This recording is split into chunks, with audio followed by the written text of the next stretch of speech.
चलिए बेटा, पिछली क्लास में मैंने आप लोगों को रिएक्शन लिखना और उसको बैलेंस करना सिखाया था। ठीक है। आज कुछ नए बच्चे हो बेटा, रिएक्शन लिखना तो आपको आता है, बट बैलेंस कैसे करते हैं और बैलेंसिंग क्यों जरूरी है, ये लास्ट क्लास में बातें हुई थी। एक बार मैं थोड़ा सा उसके बारे में बताऊंगा और उसके बाद आगे चलूंगा। आप लोगों को होमवर्क दिया था, वो यहाँ पे मैं लिखवाता हूँ, करेक्ट कराता हूँ, आप लोग क्रॉस चेक करना। कितने हमने कर लिए थे बेटा? 4 ही किए थे। ये 5वां अभी नहीं किया था। 4 ही किए थे क्या? 5, 8 तक कर लिए थे। चलो 9 से शुरू करते हैं। ये बेटा आज से जो आए हो आपके ये नोट्स में है, आपको यहां से रेफर करना है। आपको डेली ये कॉपी में नहीं, यहीं करना है। ये रहा। ठीक है। ये लिखने में ज्यादा टाइम वेस्ट नहीं करना। बताओ भाई कहां पे है? 9th। देखो जरा यहां पर, पहले एक रिएक्शन लिखते कैसे है। तो अभी पोटेशियम ब्रोमाइड है, जैसे कि बेटा ये क्या है? Potassium bromide. आप रफ में करो ये काम कि पोटेशियम ब्रोमाइड कैसे बनाते हैं। तो पोटेशियम ब्रोमाइड में पोटेशियम को किससे सिंबलाइज करते हैं? वैलेंसी क्या होती है? ठीक है। ब्रोमाइड, इसकी वैलेंसी क्या होती है? 1। क्रॉस करोगे क्या बनेगा? केबीआर। तो केबीआर रिएक्ट करता है यानी प्लस किसके साथ? बेरियम आयोडाइड के साथ। तो अब आप बताओ, barium valency 2, very good. Iodide valency, ठीक है। क्रॉस करोगे तो क्या बन जाएगा? BaI2। तो हम यहां पे क्या लिखेंगे?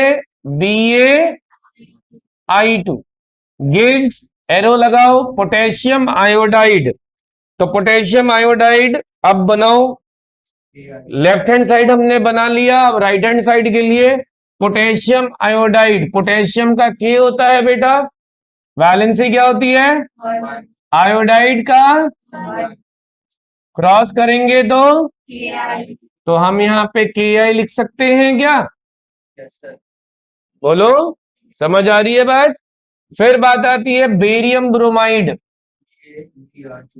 बेरियम की वैलेंसी क्या होती है और ब्रोमाइड की वैलेंसी? क्रॉस करेंगे तो वेरी गुड, BaBr2। रिएक्शन लिखना सीख गए? बोलो। अब रिएक्शन लिखना तो सीख गए, लेकिन एक होती है बात balancing. Balancing a chemical reaction क्या होता है? बहुत समझने वाली बात है। बैलेंसिंग का मतलब होता है, जैसे तराजू हम इस्तेमाल करते हैं बेटा। आलू खरीदने जाते हो सब्जी बाजार में, तो एक तरफ 1 किलो का वेट रखा होता है, दूसरी तरफ वो आलू रखता चला जाएगा बंदा बेचने वाला। जैसे दोनों तरफ बैलेंस हो जाएंगे वो रुक जाता है ना? तो इसी तरह की बैलेंसिंग यहां भी होनी चाहिए। क्यों होनी चाहिए? क्योंकि जितना रिएक्टेंट हम दे रहे हैं प्रोडक्ट उससे ज्यादा या कम नहीं होगा। जितना इधर रहेगा उतना ही इधर होना चाहिए। इसको कहते हैं law of conservation of mass. जितना रिएक्टेंट साइड में होगा उतना ही प्रोडक्ट साइड में होना चाहिए। यस और नो? तो इसीलिए इसको बैलेंस करना जरूरी है। कहोगे बैलेंस क्या होता है, तो जरा ध्यान से समझो। इधर कौन कौन से एलिमेंट है लेफ्ट हैंड साइड में? के है, Br है, Ba है और I है। इधर 4 है तो उधर भी यही होंगे। अब देखो रिएक्टेंट, इधर वालों को रिएक्टेंट कहते हैं LHS वालों को, और RHS वालों को प्रोडक्ट।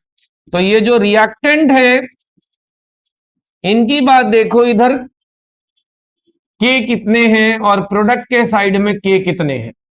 रिएक्टेंट में के कितना है बेटा? 1।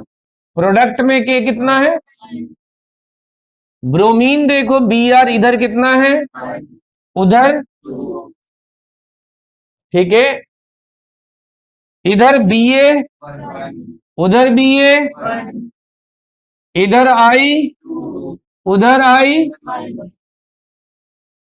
ठीक है, तो भाई ये बी आर और आई गड़बड़ है, इनको दोनों तरफ बराबर करना जरूरी है। तो कहोगे कैसे बराबर करे भाई? जब ये इक्वल नहीं है दोनों तरफ, उसको हम लोग स्केलेटल इक्वेशन कहते हैं या अनबैलेंस्ड इक्वेशन कहते हैं। क्या कहते हैं? अनबैलेंस, दोनों तरफ अभी बराबर।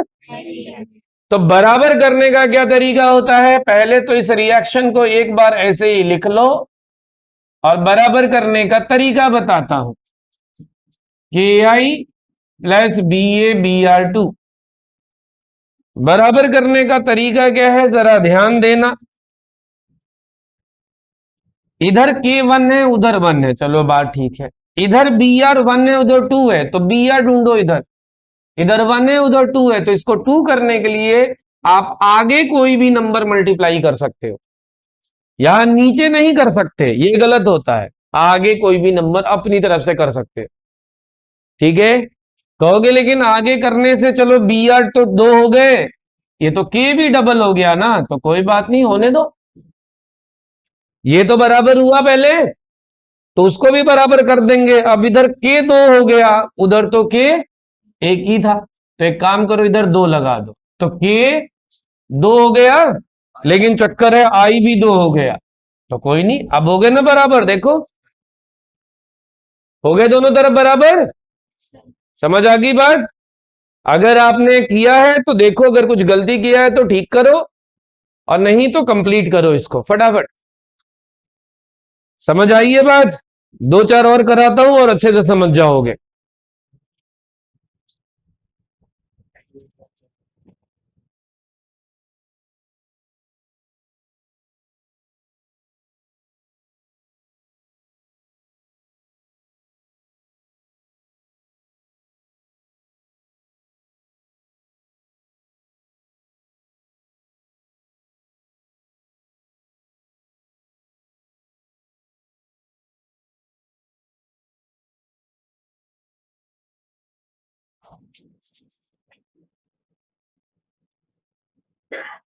हो गया बेटा जी?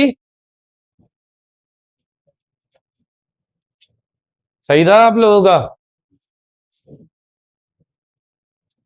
बैलेंसिंग ना बेटा बहुत जरूरी चीज है, क्योंकि अगर बैलेंसिंग अगर आपने ठीक से सीख लिया ना, तो यकीन मानो केमिस्ट्री में कभी दिक्कत नहीं होगी, जब तक केमिस्ट्री पढ़ोगे।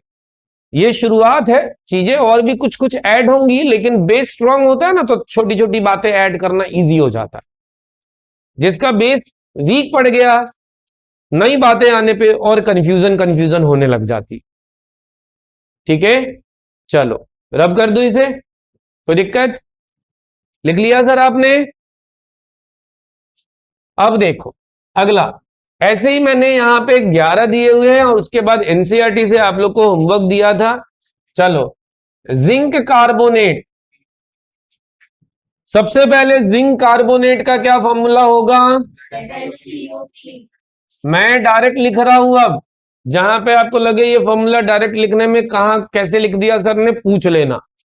वैसे जिंक कार्बोनेट डायरेक्ट कैसे लिखा जा सकता है भाई? जिंक की वैलेंसी 2 होती है और कार्बोनेट की भी, तो 2 से 2 कट गया और ये क्या हो गया? ZnCO। ठीक है, कोई दिक्कत? तो आपको पहले ऐसे फॉर्मूला बनाने आना चाहिए, जो कि आपने नाइन्थ में सीखा था, और मैंने यहां भी पिछले हफ्ते भर से यही सब हम कर रहे थे, है ना?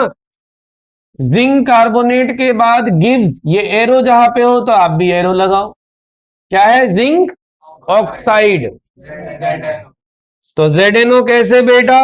Zn की वैलेंसी, ऑक्साइड की वैलेंसी, 2 से 2 कट गया, क्रॉस करोगे तो क्या हो गया?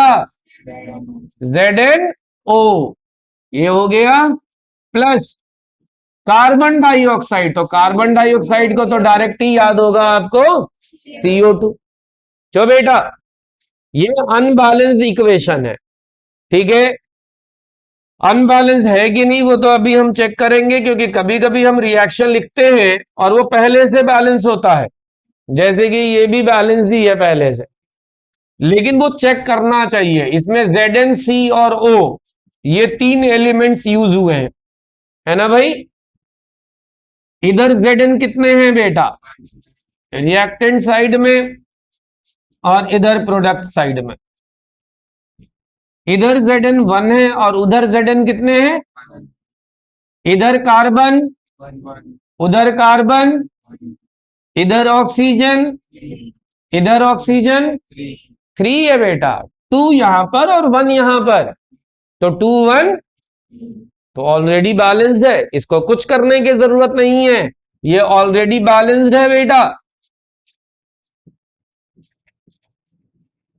Already balanced.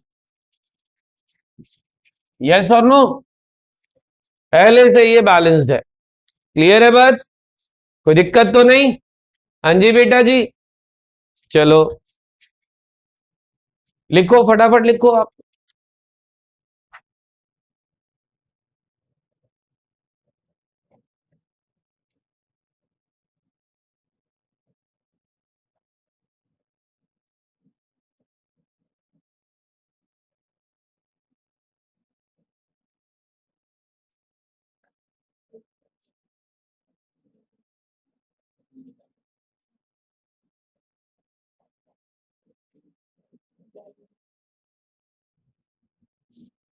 एक देखो यहां पे लास्ट यहां पर है मैग्नीशियम प्लस हाइड्रोजन क्लोराइड।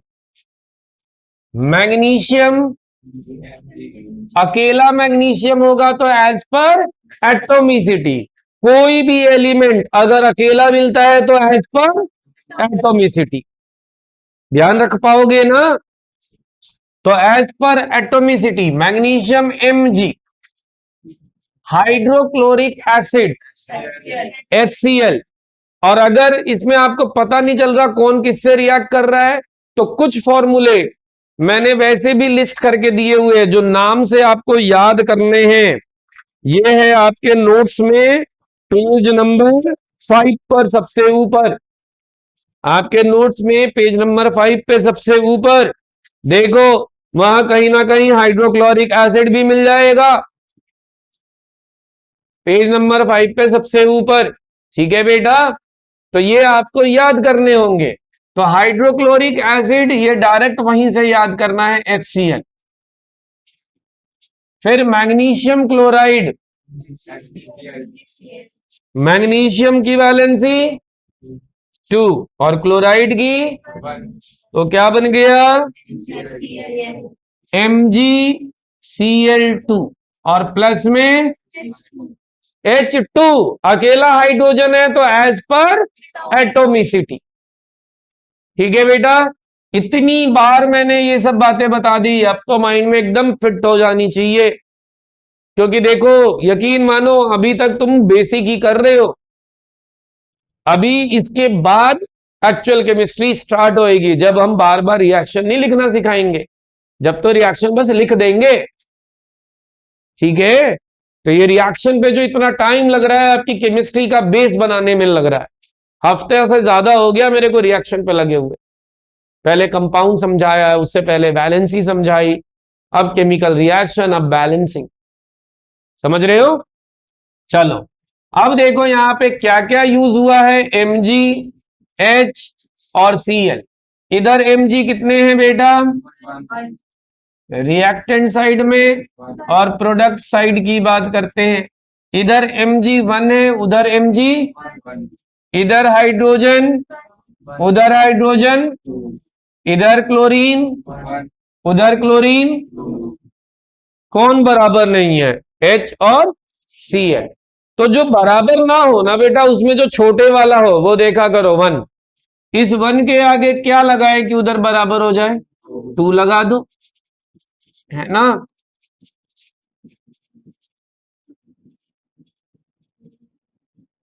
इस Mg के आगे मैं H के आगे 2 लगा देता हूं, तो 2 लगाते ही इधर हाइड्रोजन और क्लोरीन दोनों दो दो हो गए, मजा आ गया, बराबर हो गए, एक ही बार में दोनों बराबर हो गए। क्यों भाई, तो कभी कभी तो पहले से ही बराबर होते हैं, कभी एक ही जगह चेंज करते ही सब बराबर हो जाता है, कभी दो दो तीन तीन बार चेंज करना पड़ जाता है। तो हर क्वेश्चन टू क्वेश्चन ये बातें डिफर करेंगी। कोई दिक्कत? फटाफट नोट करिए जिसने भी करना था। फिर अब हम एनसीईआरटी पे चलते हैं।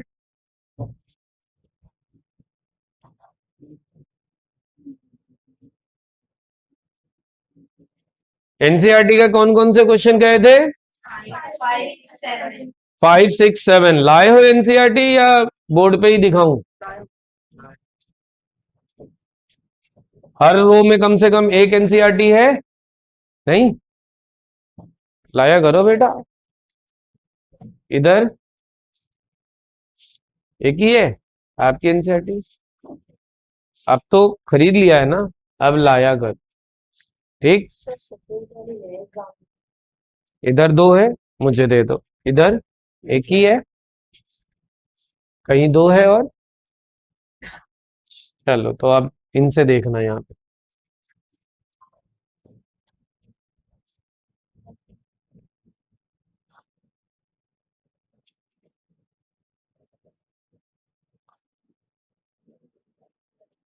देखो बेटा, इसके बाद एनसीईआरटी के कुछ क्वेश्चंस मैंने घर के लिए दिए थे कि आपको करना है, मैं वो कराता हूं। मैं फटाफट अब बैलेंस करूंगा। पूरा टेबल बनाना जरूरी है क्या? मैं डायरेक्ट बनाऊंगा, जिसमें आपको लगे कि ये समझ नहीं आया वो बताना बस, मैं वो आपको एक्सप्लेन कर दूंगा, है ना? जल्दी से मैच हो जाएगा। कौन कौन सा कहा था मैंने? Question number 5, 6, 7। एनसीईआरटी में एक्सरसाइज के क्वेश्चन नंबर 5, 6, 7 की बात हो रही है। Question number 5,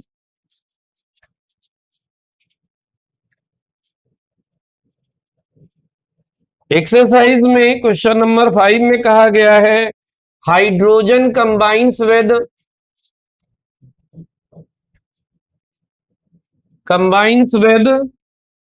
nitrogen to form मतलब ये अमोनिया, यही है ना?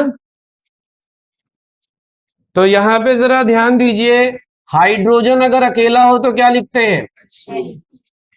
नाइट्रोजन अगर अकेला हो तो एटॉमिसिटी के अकॉर्डिंग। और अमोनिया का फॉर्मूला कहाँ ढूंढना होगा? पेज नंबर 5 पे। पेज नंबर 5 पे ढूंढो।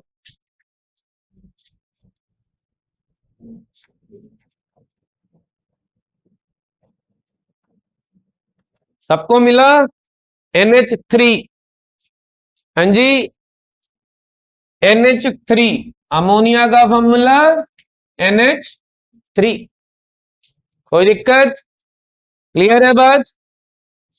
देखो, जहां पे केमिकल नेम लिखा हो वहां क्रॉस करके बता सकते हो। केमिकल नेम का मतलब क्या होता है? जैसे मैंने पहले भी बताया था, अगर आपको लिखा मिले कैल्शियम कार्बोनेट, ये केमिकल नेम है। केमिकल नेम है। केमिकल नेम का मतलब केमिकल कौन कौन से यूज हुए हैं वो बताया जाए।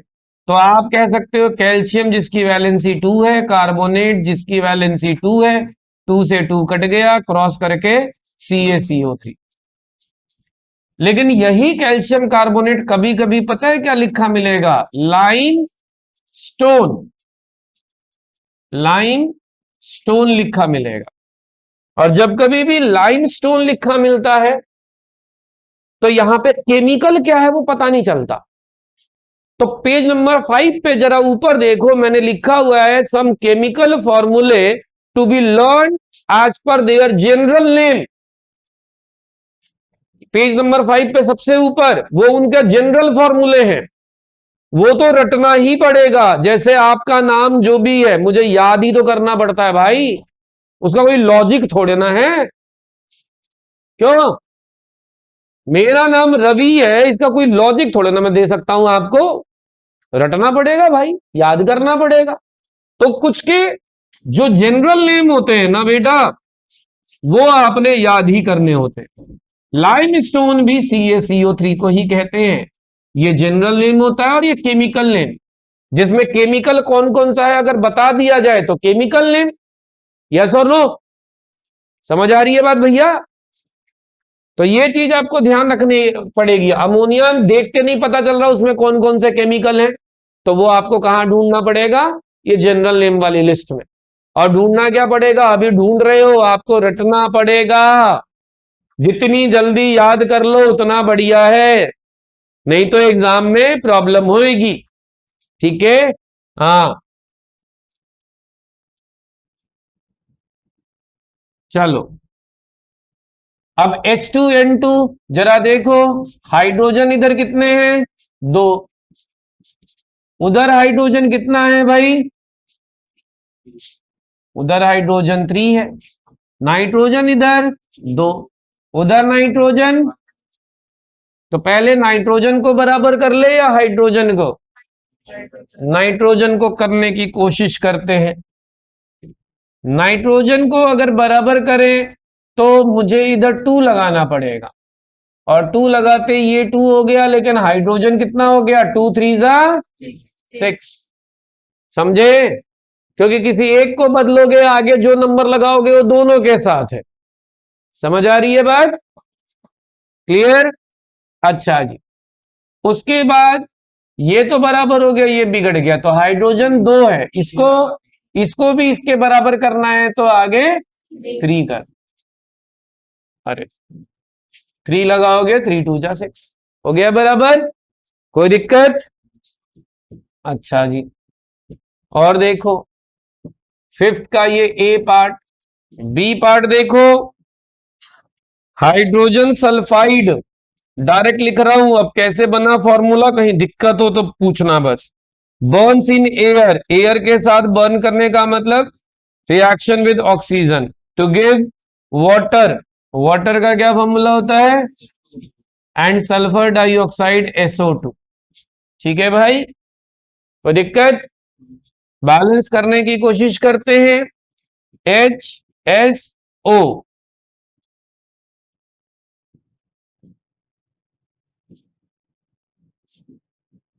HSO। अब जरा गौर करना, हाइड्रोजन इधर कितने हैं? 2। उधर हाइड्रोजन, सल्फर इधर, उधर सल्फर, ऑक्सीजन इधर, उधर ऑक्सीजन। 3 2 और 1 3। ठीक है? तो बैलेंस करेंगे, ये ऊपर वाले दोनों बराबर है, इनको बराबर करने की कोशिश करते हैं। मैंने बताया था आपको, 2 3 है तो पहले 4 करने की कोशिश करो दोनों तरफ, नहीं होगा तो फिर 6, 5 नहीं हो पाएगा। ठीक है? तो 4 कैसे करें? इधर वाले को आप डबल कर दो, इधर वाले को डबल करेंगे, और उधर वाले को क्या करें? ऑक्सीजन यहां पे 2 कर दो, तो 2 ऑक्सीजन यहां पे और 2 यहां पे, 4 हो गए ऑक्सीजन। बोलो। अरे भाई, आगे 2 लगने से 2 ऑक्सीजन और 2 ऑक्सीजन 4 हो गए, लेकिन ये 2 लगाने से हाइड्रोजन कितना हो गया? ये भी 4। तो इधर एक काम करो, 2 लगा दो, तो हाइड्रोजन क्या हो गया इधर? 4, लेकिन सल्फर कितने हो गए? 2। अब सल्फर 2 हो गया, तो अब यार यहां लगाना पड़ेगा, तो सल्फर कितना हो गया? अब सल्फर तो 2 हो गया, लेकिन ऑक्सीजन 2 2 जा 4 प्लस 2 6 हो गया। यार अब ऑक्सीजन 6 हो गया, तो एक काम करो, इधर ऑक्सीजन अब 6 हो गया है, तो इधर 3 लगा दो, ऑक्सीजन इधर भी 6 हो गया। ठीक है? तो ऐसे स्टेप वाइज आपको सोचना पड़ेगा। क्लियर है? चलो, हो गया? लिख लिया सबने? हाँ जी, लिखिए लिखिए फटाफट, ये नोटबुक में लिखिए, ये नोटबुक में लिखिए। चलो, हो गया बेटा ये। उसके बाद देखो, पांचवे पांचवे का सी पार्ट देखो बेटा।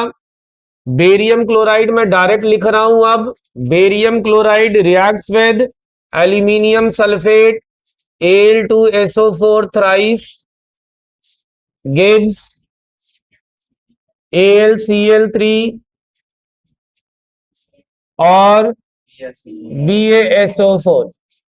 ठीक है, अब बैलेंस करने के लिए मैं टेबल नहीं बनाऊंगा, बहुत प्रैक्टिस कराई है, डायरेक्ट कर देता हूं। इधर एल्यूमिनियम 2 है, उधर 2 कर देता हूं, तो क्लोरीन 6 हो गया, इधर 3 कर देता हूं, 3 इधर लगा देता हूं, तो Ba3 और SO4 3 हो गया बैलेंस। यही है, जिसमें भी आपको लगे कि सर एक बार बता दो तो मैं एक्सप्लेन भी कर दूंगा। Potassium metal reacts with water, potassium reacts with water to give potassium hydroxide and hydrogen gas। Balance करते हैं बेटा, पोटेशियम एक ही है, हाइड्रोजन उधर 3 है, इधर 2 है, तो इधर मैं क्या करता हूं, पहले 2 से इंटू करता हूं, तो हाइड्रोजन 4 हो गया, तो इसको 2 से कर देता हूं, हाइड्रोजन भी 4, ऑक्सीजन 2 हो गया, लेकिन पोटेशियम 2 है, यहां 2 लगा दो। सही है क्या? हाँ जी। फिर 6th क्वेश्चन देखो, क्वेश्चन नंबर 6 में तो रिएक्शन लिखा हुआ है, बस बैलेंस करना है, तो रिएक्शन में लिख देता हूं CaOH ट्वाइस और CaNO3 twice plus H2O, reaction में लिख देता हूं, फिर बैलेंस करते हैं फटाफट। NaOH plus H2SO4 gives Na2SO4 plus H2O। ठीक है, C है NaCl plus AgNO3 gives AgCl plus NaNO3, और इसका D पार्ट है BaCl2 plus H2SO4 gives HCl plus BaSO4। करे भैया बैलेंस फटाफट, मैं आंसर लिखता जाता हूं, आप लोग मैच करते जाइए। ठीक है, HNO3 NO3 उधर 2 है, तो इधर 2 लगा दो। ठीक है, फिर कैल्शियम 1 है, NO3 2 हो गया, हाइड्रोजन 2 और 2 4, हाइड्रोजन उधर 2 ही है, तो यहां 2 लगा दो, 6 2 8 ऑक्सीजन, 2 और 6 8 ऑक्सीजन, हो गया बैलेंस। अगर आपको कुछ गलत लगे तो बताना। Na2 इधर Na1 ही है, तो 2 लगा दिया, ऑक्सीजन 4 2 6 हो गया, 4 और 1 5 ही है, तो 2 लगा दो, हाइड्रोजन अब 4 हो गया, 4 ऑक्सीजन 6 हो गया बैलेंस। ठीक है, देखो हमें तो काफी प्रैक्टिस है, इसलिए हम डायरेक्ट कर लेते हैं। अगर आपको प्रैक्टिस नहीं है, आप टेबल बना के तो सही किया है ना आपने, बस ठीक है, कोई बात नहीं, मैं तो बस आंसर मैच करा रहा हूं, जो आपको समझना है अलग से बता दूंगा। ठीक है, फिर NaCl NO3 Ag, ये तो बैलेंस है, ये तो बैलेंस है बेटा, AgCl NaNO3 इक्वली है, यहां पे बस 2 लगा दो, हो गया बैलेंस। देखो सही है आप लोगों का? हाँ भाई, मैच करो जल्दी से।